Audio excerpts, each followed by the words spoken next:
এটা কোনো গল্প না, এটা কোনো রূপকথা না, এটা কোনো কাহিনী না, ইতিহাস না, বরং এই মুহূর্তের জলজ্জান্ত ঘটনা, রানিং ঘটনা যে ইসরায়েলের ইহুদি কুত্তারা এই পরিমাণ গাজা ফিলিস্তিনের মুসলমানকে শহীদ করছে, রক্তে এভাবে জমিন ভাসছে, বোমার আঘাতে ইমানদার মুসলমানের লাশ উপরের দিকে উঠে ছিট্টা ভিট্টা ছিন্ন ভিন্ন হয়ে গেছে। হায় হায় বন্ধু, যখন মুসলমানের লাশ ছিঁড়ে বিড়ে যাচ্ছে বোমার আঘাতে, যখন মুসলমানের সমস্ত বসত ভিটা মাটির উপর থেকে সমান হয়ে গেছে, একটা মুসলমানকে বেঁচে বাঁচিয়ে রাখার তাদের কোনো সিদ্ধান্ত নাই, সেই মুহূর্তে তুমি সারাক্ষণ শুধু মোবাইল দেখবা, নারী দেখবা, ছবি দেখবা, অশ্লীল দৃশ্য দেখবা, আর এই শুধু চুল ফিরাইবা, আর একটা জামা, একটা প্যান্ট, একটা মোটরসাইকেলের পিছনে জিন্দেগি শেষ করে দিবা। আমার যুবক ভাই, আমি তোর হাতে ধরি ভাই,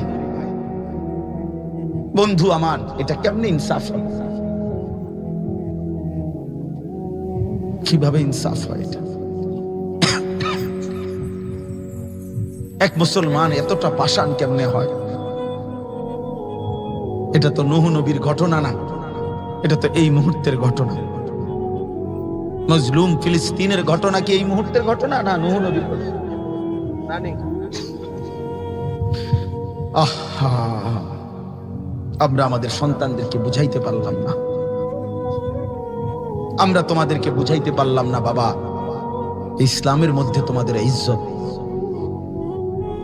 বরং তোমরা নারী, ছবি, মোবাইল আর এই বেনামাজি জিন্দেগির মধ্যে একটা সেজদা নাই কপালে। কেমনে কাটাইলা সারাটা দিন? এক ওয়াক্ত নামাজ না পড়ে কেমনে পারলা? এই যে এক ওয়াক্ত সেজদা ছাড়া রাত্রিবেলা ঘুমাইলা, আর সারাটা রাত উলঙ্গ ছবি, নারী, নাচ, গান দেখে দেখে শুইলা, শরীরটাও নাপাক। এই নারী ছবি দেখলে তো শরীর নাপাক হয়, শরীরও নাপাক, একটা সেজদাও কপালে নাই। আয় হায় যুবক, এই রাত যদি আর ভোর না হয়, তোমার চোখ যদি আর না মেলে, এরকম এক বোমার আঘাতে যদি তুমি নিশ্চিহ্ন হয়ে যাও, তো তোমার মৃত্যু কিসের উপরে হইল? অপবিত্র গোসল ফরজ হয়েছে তার উপরে, এমন অপবিত্র দেহের উপরে মৃত্যু হয়েছে। একটা সেজদা নাই যার কপালে, এমন জানোয়ারের জিন্দেগি, এমন কুত্তার জিন্দেগির উপরে মৃত্যু হয়েছে তোর বেটা, এমন কুত্তার জিন্দেগির মৃত্যু হয়েছে, এটা এমন জানোয়ারের জিন্দেগির মৃত্যু হয়েছে।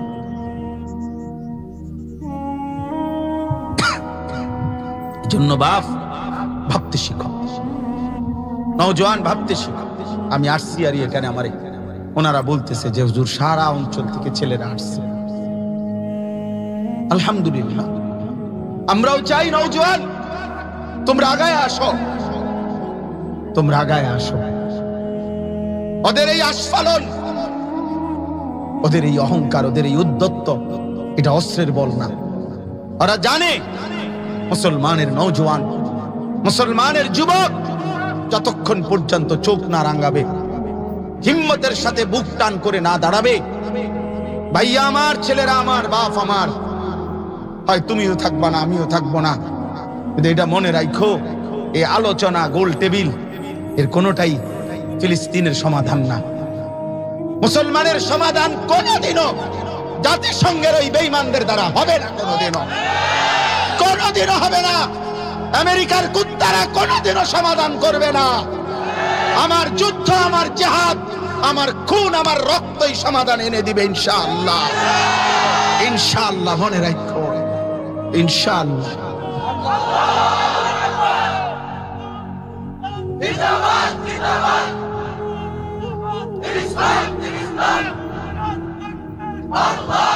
আমি সহজ হিসাব বলি বাবা, সবাই শুনেন।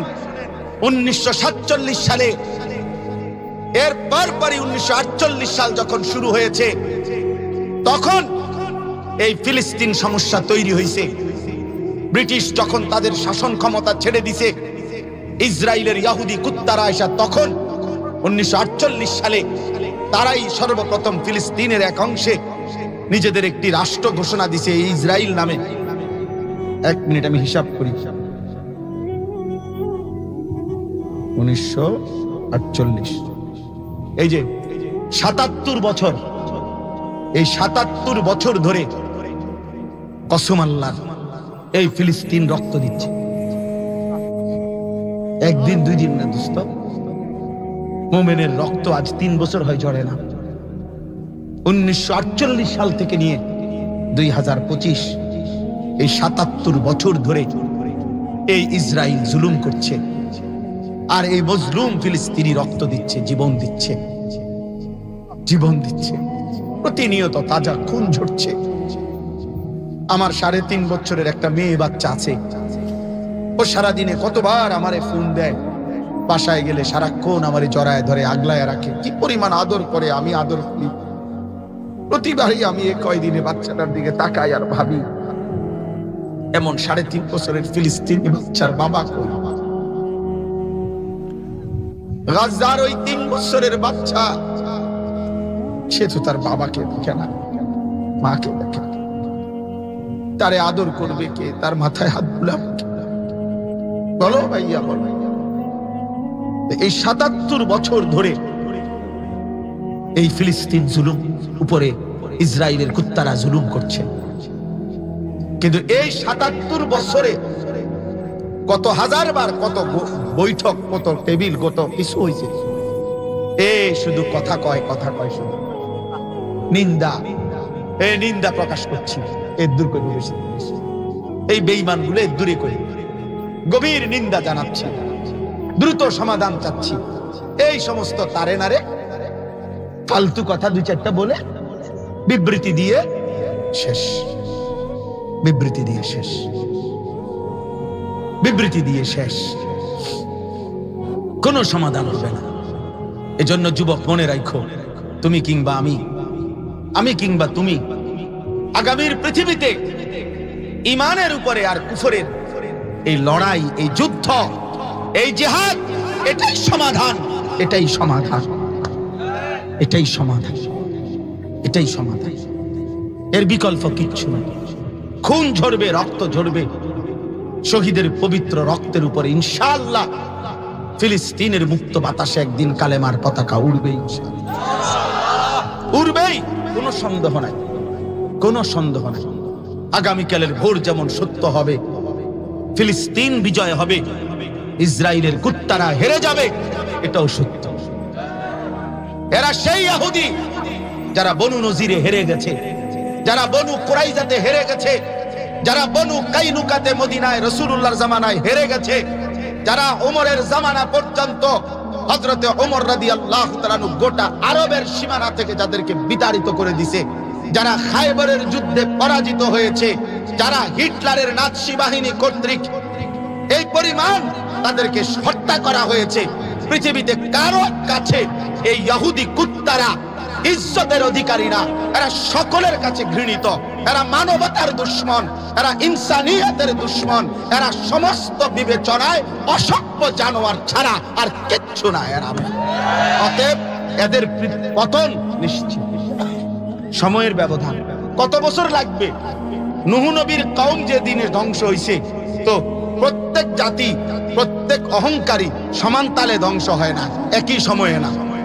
ফেরাউন যত বছরে হইছে, নমরুদ অত বছরে হয় নাই, সাদ্দাদ অত বছরে হয় নাই, কারুন অত বছরে হয় নাই, সিরিয়ার জালেম যত বছর পরে ভাগছে, বাংলাদেশের জালেম অত বছর পরে ভাগে নাই। হ্যাঁ, জুলুম ঠিক, পতনও ঠিক, সময়ের ব্যবধান। কেউ 16 বছর পরে ভাগছে, কেউ 48 বছর পরে ভাগছে, কেউ 70 বছর পরে হারবে, কেউ 100 বছর পরে হলেও ইসরায়েলের কুত্তারাও হেরেই যাবে, হেরেই যাবে, হেরেই যাবে, হেরেই যাবে, হেরেই যাবে, হেরেই যাবে ইনশাআল্লাহ। বলো জিতবে কে? ফিলিস্তিন। বলো জিতবে কে? আবার বলো, জোরসে বলো, দাঁড়িয়ে বলো, সবাই বলো এক আওয়াজে। জোর হলো না? এই যুবক, আরো জোরে, আরো জোরে, আরো জোরে, আরো জোরে সব বলো, এক সুর, এক আওয়াজ, এক দাবি, এক দেশ, এক পৃথিবী, ইমানদার, মুমিন, মুসলমান। We are, you are, I am. সারা দেশে ডান দিকে, বাম দিকে, সামনে, পেছনে সবাই বলো আরো জোরে। আমিও কালকে পুরা মিছিল করছি, মানে মাইকে স্লোগান দিচ্ছি। আমার দুই ছেলে, আমার ছোট ছেলে 7 বছরের, বড় ছেলে 13 বছরের। আমি ছোট ছেলেরে নিতে চাইছিলাম না মিছিলে, বড় ছেলেরে নিছিলাম। আমার বিবি বলছে না, ছোট ছেলেটারও নেন, আমার পক্ষ থেকে আমি ওরে দিলাম। আলহামদুলিল্লাহ, কসম আল্লাহ। ও বলছে যে নেন, আমার ছোট ছেলেকেও আমি আমার পক্ষ থেকে দিলাম। ইনশাআল্লাহ সারা পৃথিবীর মুসলমান লড়বে ইনশাআল্লাহ। এই জন্য যুবক, তোমরা প্রস্তুতি নাও, সেজদা দাও, আল্লাহকে চোখের পানি ফেলে বলো, এত রক্ত, এত লাশ, শহীদের এত পবিত্র খুন একটি জমিনে, এত 77 বছর ধরে যে মাটি মুমিনের রক্ত চুষতেছে, সে মাটিতে একদিন ইমানের গাছ উঠবে ইনশাআল্লাহ। আরে বলে কি বলে, 77 বছরের রক্ত, এতদিনের পানি, ইমানের বীজ ফুটবে, বিজয়ের বীজ উঠবে ইনশাআল্লাহ। কোন সুন্দর মালিকের, হয়তো আমরা ভাবছি একরকম, মালিকের কারিশমা কুদরত ভিন্ন কিছু, আর মালিকই জানে তার ইচ্ছাটা কি, তার ইচ্ছাটা কি। এত সুন্দরে একদিনে 45 মিনিটের ব্যবধানে জালেম এভাবে ভাগ্যা যাবে, আর একেবারে গাঁটি গুট্টা লইয়া, খেতাবালিশ লইয়া, সেলা চামুন্ডা নিয়া, এটা কেউ ভাবে নাই। বাগজে যেদিন, সেদিন আর পিছন দিয়ে কেউ নাই, নাইদো নাই, কিচ্ছু নাই, কাঁতাও নাই, গড়িও নাই, বাড়িও নাই, কিচ্ছু। এটাই এটাই হিসাব, এটাই হিসাব। ওয়াল্লাহু গালিবুন আলা আমরিহি, আল্লাহ তাআলাই তার ফয়সালাতে বিজয়ী, আল্লাহই বিজয়ী। এজন্য দোস্ত আমার, কিশোর, আমার নওজোয়ান, আমার যুবক বন্ধু, আগামীর যুদ্ধের জন্য তোমরা প্রস্তুতি নাও, আগামীর জিহাদের জন্য তোমরা রেডি হও। সারা পৃথিবীতে ঈমান আর কুফরের লড়াই হবে, এটাই সত্য, এটাই সত্য। মুমিন আর বেঈমানের যুদ্ধ হবে, এবং শেষ পর্যন্ত ঈমানদারের বিজয় হবে, মাহাদির বিজয় হবে, ঈমানদারের বিজয় হবে ইনশাআল্লাহ। আমরা হতাশ না, একেবারে শেষ মুসলমানও যদি ফিলিস্তিন থেকে শহীদ হয়ে যায়, তবুও খোদার কসম আমাদের ঈমান যে ফিলিস্তিনের বিজয় হবে ইনশাআল্লাহ। কিভাবে? সে আমার মালিক জানে, সে আমার মালিক জানে। কোরআনে আয়াত আছে, আল্লাহ তাআলা বলছেন, সব যদি আমার ঈমানদার ঈমান থেকে ছুটে যায়, তো ফাসাউফা ইয়াতিল্লাহু বিকাউমিন, আল্লাহ চাইলে নতুন জাতি তৎক্ষণাৎ তৈরি করতে পারেন। ওয়ায়াতি বিখালকিন জাদীদ, তাহলে অতএব কোনো সমস্যা নাই। হ্যাঁ, বাকি আমাদেরকে কাঁদতে হবে, আমাদেরকে আল্লাহর কাছে চাইতে হবে, আমাদের সাধ্যে আর কি আছে এটা ভাবতে হবে। কথা বুঝছেন না? স্লোগান দিলাম, বিক্ষোভ করলাম, প্রতিবাদ করলাম, আলহামদুলিল্লাহ গতকালকে সারা বাংলাদেশ একসাথে গর্জন করছে, আলহামদুলিল্লাহ। আলহামদুলিল্লাহ, প্রত্যেকেই তার কলিজার ভালোবাসা ফিলিস্তিনের প্রতি প্রকাশ করেছে। এদেশের লক্ষ লক্ষ যুবক আলহামদুলিল্লাহ প্রস্তুত আছে, যদি সুযোগ মিলতো তো ফিলিস্তিনের মজলুমান, গাজার মজলুমানের সাথে কাঁধ মিলিয়ে দুশমনের মোকাবেলায় যুদ্ধ করত। এই জন্য আমি সবার কাছে অনুরোধ করছি, বাবারা, আপনারাও সন্তান আপনার, নিজের জীবন আপনার, ফিরাবার চেষ্টা করেন ছেলেকে। মোবাইলের আসক্তি থেকে ফেরান, নারীর আসক্তি থেকে ফেরান। একটা মোটরসাইকেলের জন্য ছেলেটা যেন নষ্ট হয়ে না যায়। একটা 18,000 টাকা দামের 12,000 টাকা দামের একটা মোবাইল চালাইতে চালাইতে ইমানদারের এমন সুন্দর 18 বছরের ছেলেটা যদি নষ্ট হয়ে যায়, আমরা লড়বো কাকে দিয়ে? ইসলামের জন্য জানবাজি রাখবে কে? প্রিয় ভাই আমার, প্রিয় ছেলেরা আমার, আজ সময়ের এমন এক মুহূর্ত, যেই মুহূর্তে এটা কোনো সিদ্ধান্ত না, যে আমি এটাই বুঝাইতে চাইছি যে ৭৭ বছর ধরে মুসলমান ফিলিস্তিনে নির্যাতিত, আর আমরা কোনোদিন নির্যাতিত হব না, এর গ্যারান্টি আমাদের কাছে আছে। আচ্ছা, আমি আরেকটা হিসাব শুনাই। এই রোহিঙ্গার মুসলমানরা 1964 ইংরেজিতে রোহিঙ্গার মুসলমানদের উপরে জুলুম শুরু হয়েছে। এই বর্তমান জান্তা সরকার, সামরিক সরকার 1964 সাল থেকে নিয়ে আজকে 61 বছর 2025 পর্যন্ত, এই 61 বছর টানা রোহিঙ্গা মুসলমানদের উপরে জুলুম করতেছে। তাইলে এই জন্য মুসলমান এই যে নির্যাতিত হইতেছে, কাশ্মীর 1947 সালে ব্রিটিশ যখন চলে যায়, তখন কাশ্মীরের সমাধান দিয়ে যায় নাই। মানে এটা কি ভারতের অন্তর্ভুক্ত নাকি পাকিস্তানের অন্তর্ভুক্ত? হ্যাঁ, রেড ক্লিফের যে মানচিত্রে তৎকালীন একজন ব্রিটিশ বিশেষ ব্যক্তি, সে এই তখনকার মানচিত্র আইকা দিছিল, অর্থাৎ এতটুকু ইন্ডিয়া, ভারত, হিন্দুস্তান, এতটুকু পাকিস্তান। তো ওইটার মধ্যে কাশ্মীরের অংশের সমাধান দিয়ে করতে পারে নাই সে, এই যে রেখে গেছে, আজও সমাধান হয় নাই। 1947 সাল থেকে আজকে প্রায় 78 বছর ধরে এই কাশ্মীরের মুসলমানরা জীবন দিচ্ছে, যুদ্ধ করছে, যুদ্ধ করছে।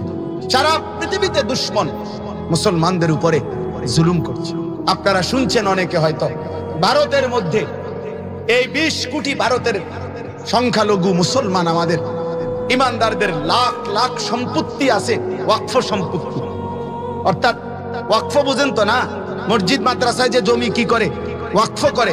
এই ওয়াকফ সম্পত্তিটাকে সুকৌশলে এই বর্তমান এই মোদী সরকার, এই কসাই কুক্ষিগত করার জন্য নতুন করে বিতর্কিত ইন্ডিয়ার পার্লামেন্টের মধ্যে ওয়াকফ বিল পাশ করছে, যেটার মধ্যে অত্যন্ত সুকৌশলে এমন আইন কানুন তৈরি করতেছে, যার দ্বারা অল্প সময়ের ব্যবধানে মুসলমানদের এই লাখ লাখ ওয়াকফ সম্পত্তি ছিনাইয়া নেওয়ার সুগভীর পায়তারা করছে।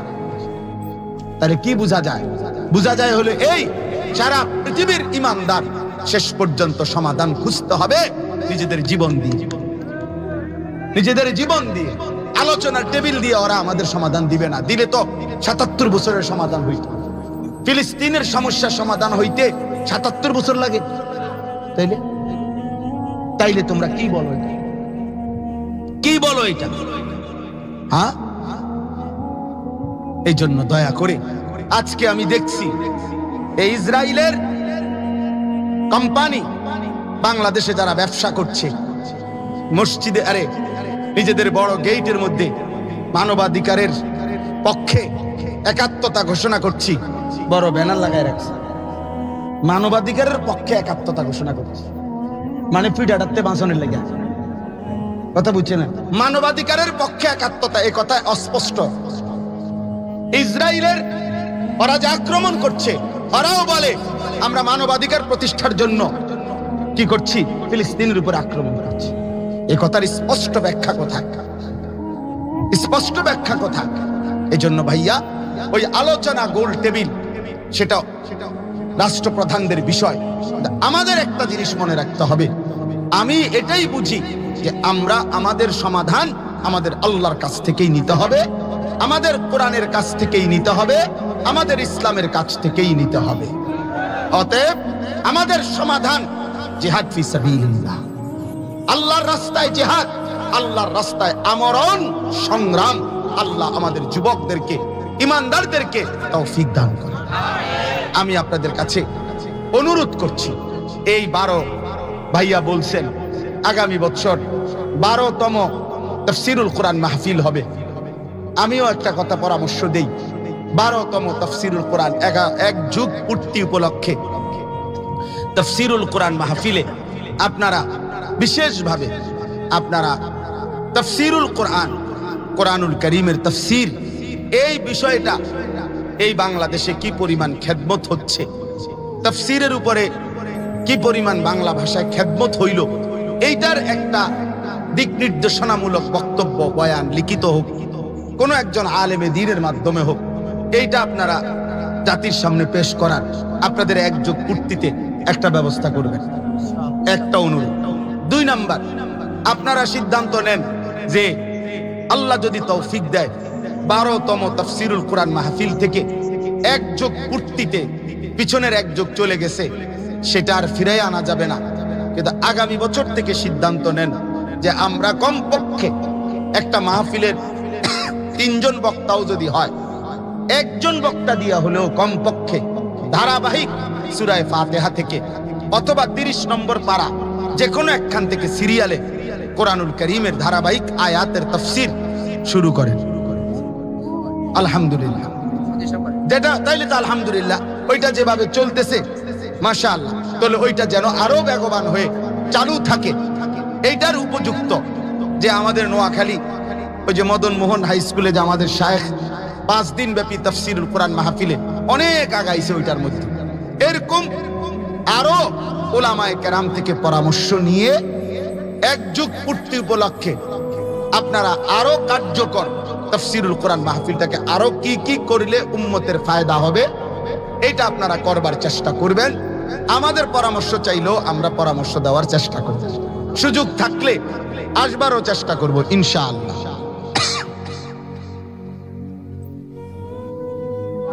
এবার আমি আমার শেষ অংশ কথা, সূরা বাকারার 185 নম্বর আয়াতের অংশ বিশেষ আমি পড়ছি। এই অংশের একটা কথাই শুধু বলা আমার উদ্দেশ্য,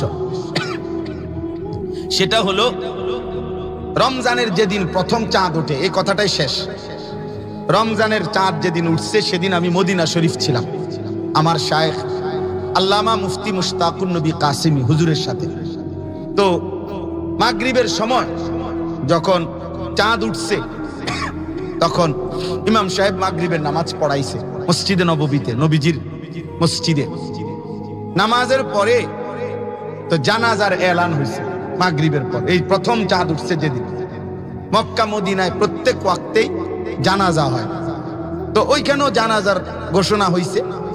এই তখন আমার কথাটা বোঝেন, একটা পয়েন্ট বুঝাইতে চাই আর কি। হুজুর তখন আমার এরকম হাত ধইরা আমারে বলতেছে, মাওলানা 1 মিনিট ভেবে দেখেন মদিনা শরীফে যে এই এখন যাদের জানাজা হবে, এই মানুষগুলো গত 2 মাস যাবত তারাও দোয়া করছিল, আল্লাহ রমজান পর্যন্ত হায়াত দেন। আজ ঠিকই রমজানের চাঁদ উঠছে, এরা তো হায়াত পেল, ভেবে দেখেন। আচ্ছা, রমজানের যেদিন শেষ দিন এতেকাফ শেষ হবে, আমরা সুদর্ণপুর মাদ্রাসায় হুজুরের সাথে এতেকাফে, তো বললাম প্রায় 1100-র মতো সাথী। তো আসরের নামাজের পরে এই সুদর্ণপুর মাদ্রাসা মসজিদের পাশে, মসজিদের সাথে লাগোয়া যে প্রথম বাড়ি, এই বাড়িওয়ালা একজন বয়স্ক চাচা গত বছর আমাদের সাথে এই মসজিদে এতেকাফ করছিল। এই বছর দুর্বল অসুস্থতার কারণে পারে নাই। ঠিক শেষ দিন আসরের নামাজের পরে উনি ইন্তেকাল করছেন, এসার পরে ওনার জানাজা হয়েছে। তাহলে উনি, আমার অর্থ হইল উনি হইতে 1 ঘন্টা 1.5 ঘন্টা রমজান পায়, ঠিক না? তাইলে এই প্রথম চাঁদের দিন থেকে শুরু করে ঈদের চাঁদ উঠা পর্যন্ত এরকম পুরা রমজান অসংখ্য অগণিত মুসলমান সারা পৃথিবীতে ইন্তেকাল করছে কিনা বলেন, সবাই বলেন। শেষ করে দিচ্ছি আমি, সবাই ইন্তেকাল করছে কিনা এবার ইনসাফের সাথে ভেবে দেখেন। সেটা হলো মহান আল্লাহ পাক রব্বুল আলামিন এই যে অগণিত মানুষ কবরে গেল, তারই মাঝ থেকে আমারে, আপনারে, যুবক ভাই তোমারে, বয়স্ক বাবা আপনাদেরকে আল্লাহ তাআলা আমাদেরকে হায়াত দিলেন। পূর্ণ 1টা মাস দয়া করে মহান আল্লাহ পাক রব্বুল আলামিন আমাদেরকে জীবন দিলেন। রহমত, মাগফিরাত, নাজাতের সবটুকু আমরা পাইলাম। শবে কদর, এতেকাফ, ইফতার, সাহারি, রোজা, তারাবি, সবটা আমরা পেলাম। তো এই যে আল্লাহ তাআলা দয়া করে আমাদেরকে পুরাটা রমজান হায়াত দিলেন, বাঁচিয়ে রাখলেন, আল্লাহর বন্দিগি করার তৌফিক দিলেন, এই কথাটাই আল্লাহ এখানে বলছেন, ওয়ালিতুকমিলুল ইদ্দাতা, তোমরা আমার মাসটা পূর্ণ করো রমজান, ওয়ালিতুকাব্বিরুল্লাহ আলা মা হাদাকুম।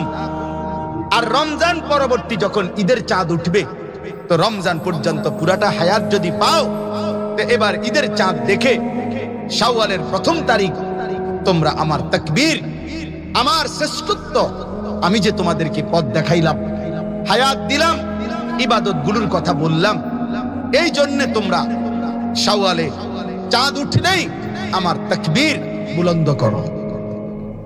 আল্লাহু আকবার, আল্লাহু আকবার, লা ইলাহা ইল্লাল্লাহ, আল্লাহু আকবার, আল্লাহু আকবার, ওয়ালিল্লাহিল হামদ।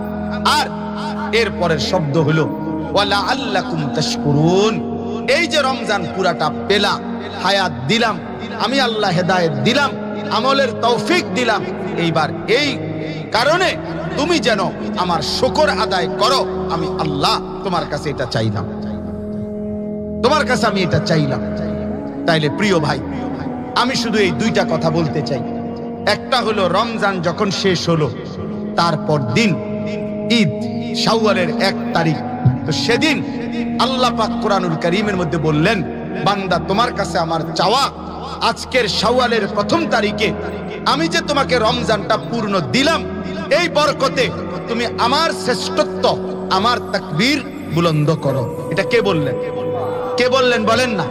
আচ্ছা, এখন আমার প্রশ্ন হলো যুবক ভাই তোমাদের কাছে, বয়স্ক বাবা আপনাদের কাছে, ঈদের দিনে আপনাদের যাদের ছেলেরা 1 ওয়াক্ত নামাজ পড়লো না, আপনাদের যাদের মেয়ে বেপর্দা হাঁটলো, আপনাদের যাদের স্ত্রী বেপর্দা হলো, ঈদের দিনে যাদের ঘরে গান বাদ্য, নাচ গান, নাটক, সিনেমা চললো, রাস্তায় কিংবা ফিকাফে যারা ডেকসেট বাজাইলো, এই অসভ্যতা কোরআনুল কারীমে আল্লাহ তাআলা তিনি বললেন যে একটি রমজান পূর্ণ করে তোমরা আমার শ্রেষ্ঠত্ব বর্ণনা করো।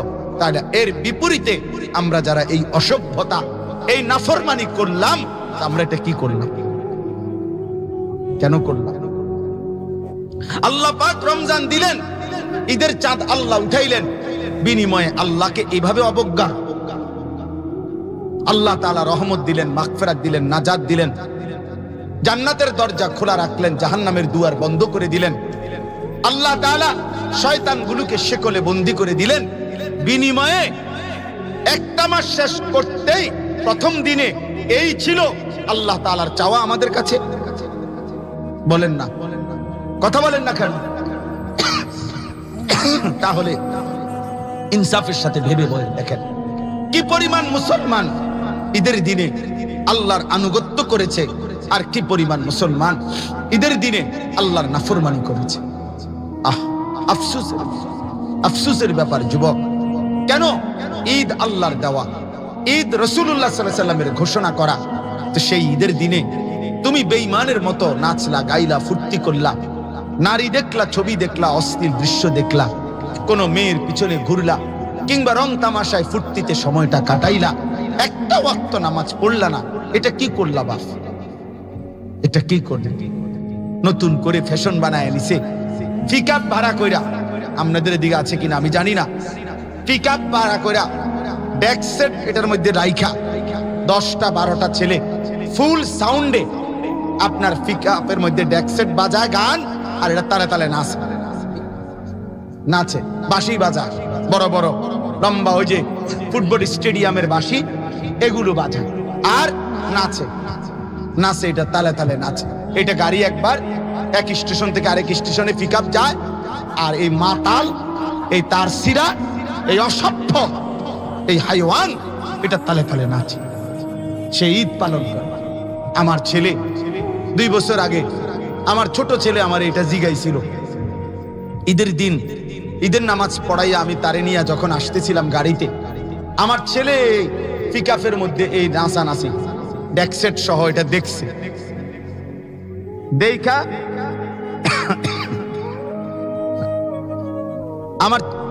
আমার ছেলেটা তখন আমার জিগাইছিল, আব্বু আব্বু আব্বু এরম করে কা, এরম লাফায় কা। তখন আমি তারে বলছিলাম, আব্বু এরারে আজকে সকালবেলা আব্বা কুত্তায় কামড়াইছে।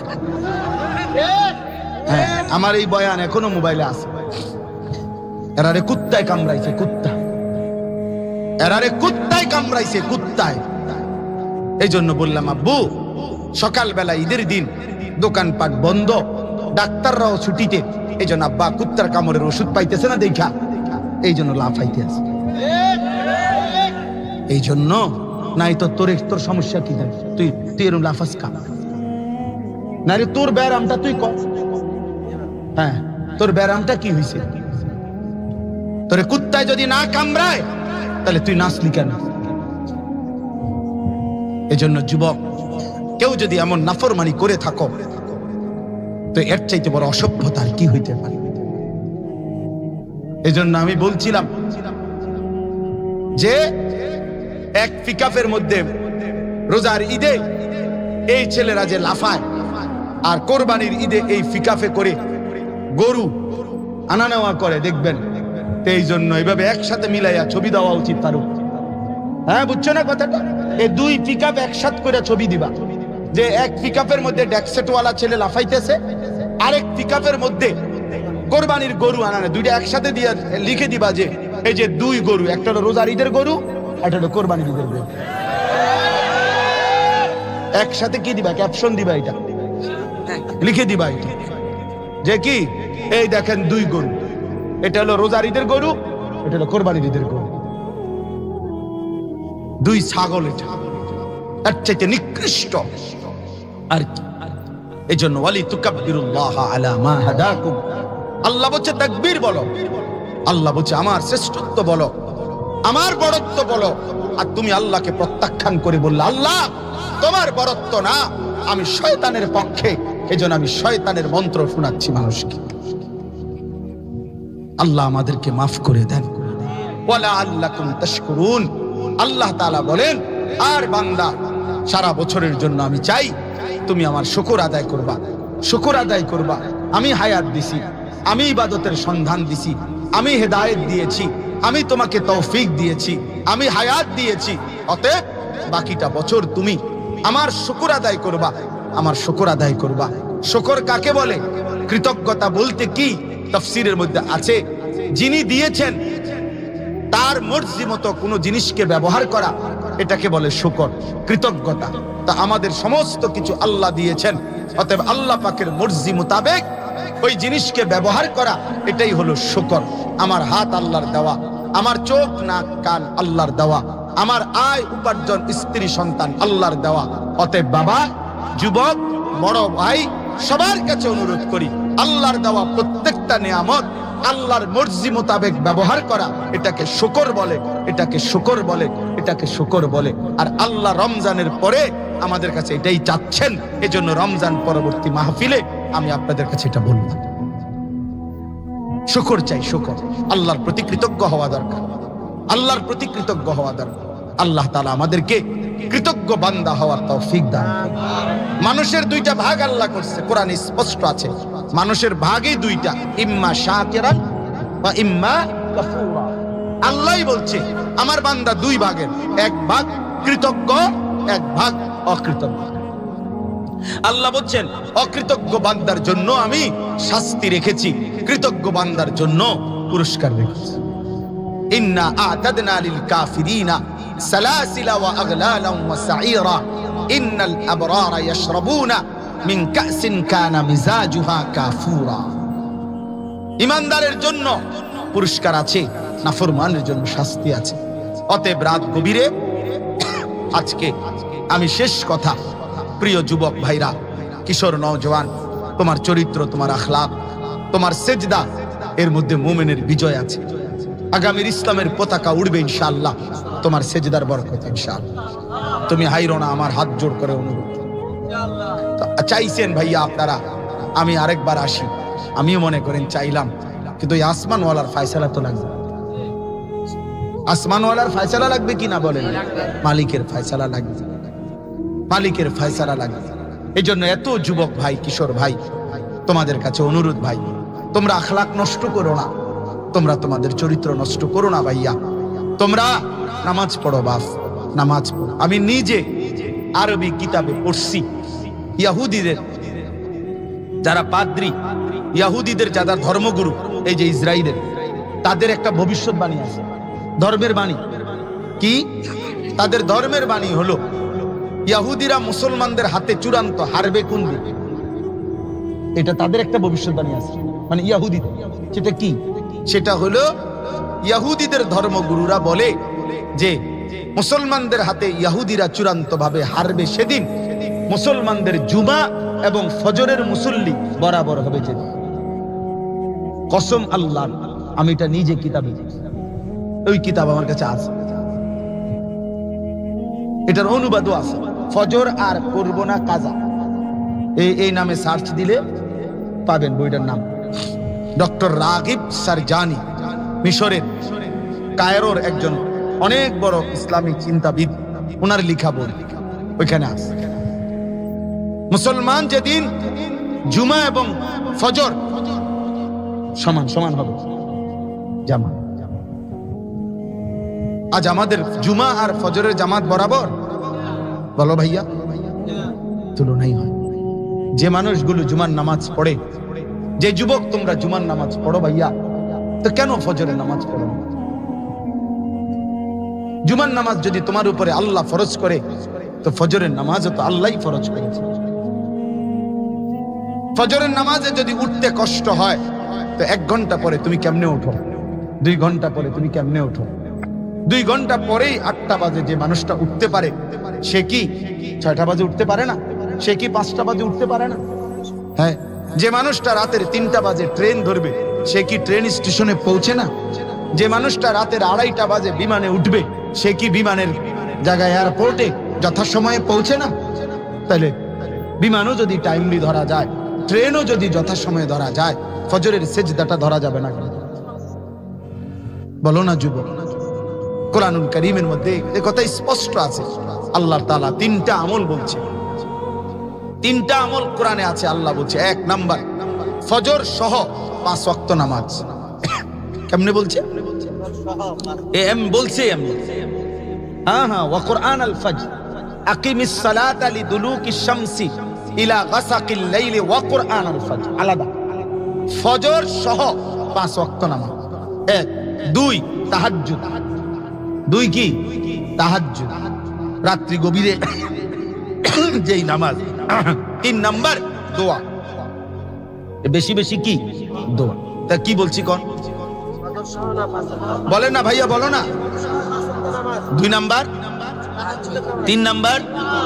আল্লাহ ওয়াদা দিছে বন্ধু, এই 3টি আমল পূর্ণ করেন, এরপরেই 4র্থ নাম্বার আয়াতে, এই 3 আয়াতে 3 কথা বলে আল্লাহ 4র্থ আয়াতেই বলছে ওয়াকুল জা আল হাক্কু ওয়া যাহাকাল বাতিল। এরপরে আপনি দেখেন, এখন এরপরে আল্লাহ বলছে 3টা বুঝ দিবেন, আমি আল্লাহর কাছ থেকে হকের বিজয় বুঝে নিব। সুবহানাল্লাহ।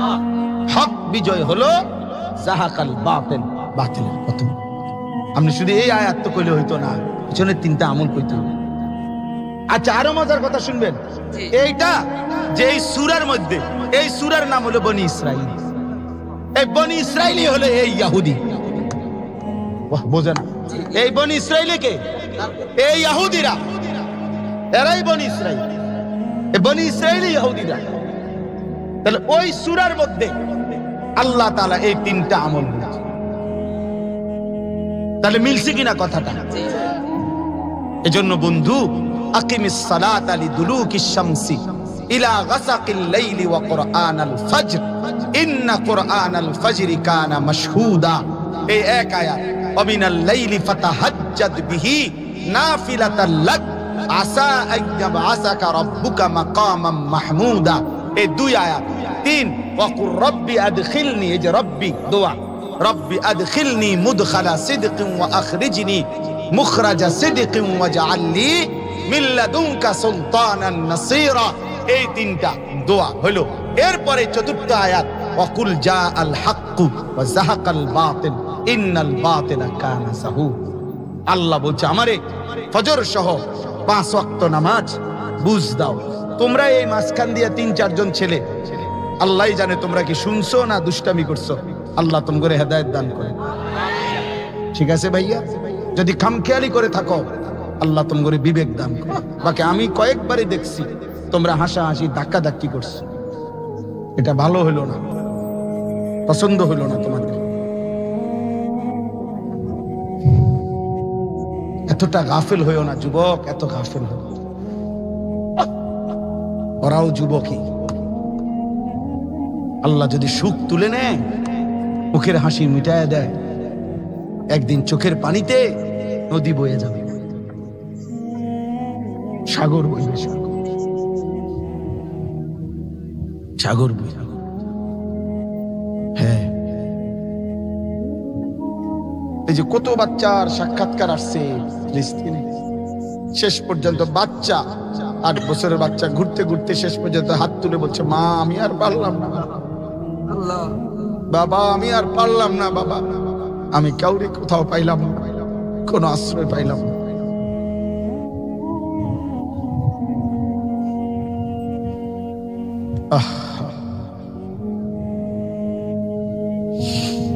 তাইলে ফজর সহ নামাজ, তাহাজ্জুদ, দোয়া, রাত গভীরে 1 ফোঁটা চোখের পানি, ইনশাআল্লাহ জালিমের পতন হয়ে যাবে, বাতিলের পরাজয় হবে। এজন্য দোস্ত আমরা ইনশাআল্লাহ, আমি সব ছেলে পেলে এবং বাবারা, চাচারা, সবাই, আপনারা যারা বাবা আছেন, ছেলের বাবা, মেয়ের বাবা, আপনারা আপনাদের ছেলে মেয়েদেরকে নামাজের উপরে উঠান, ঈমান ইসলামের উপরে রেখে যান। নয়তো বাবা আপনারা হয়তো কবরে চলে যাবেন।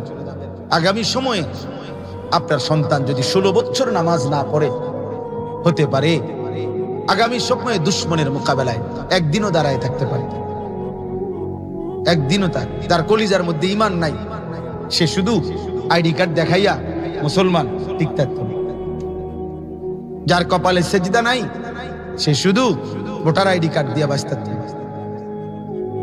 আল্লাহ আমাদেরকে বুঝ দান করেন, আল্লাহ আমাদেরকে শাকের কৃতজ্ঞ বান্দা হওয়ার তৌফিক দান করেন। আজকের এই ওলামায়ে কেরাম, খায়েরহাট ব্যবসায়ী, এলাকাবাসীর সকলের মহব্বতের এই উদ্যোগ তাফসীরুল কোরআন মাহফিলকে আল্লাহ তাআলা কবুল করে নেন। আমিন। সুবহানাল্লাহি ওয়া বিহামদিহি।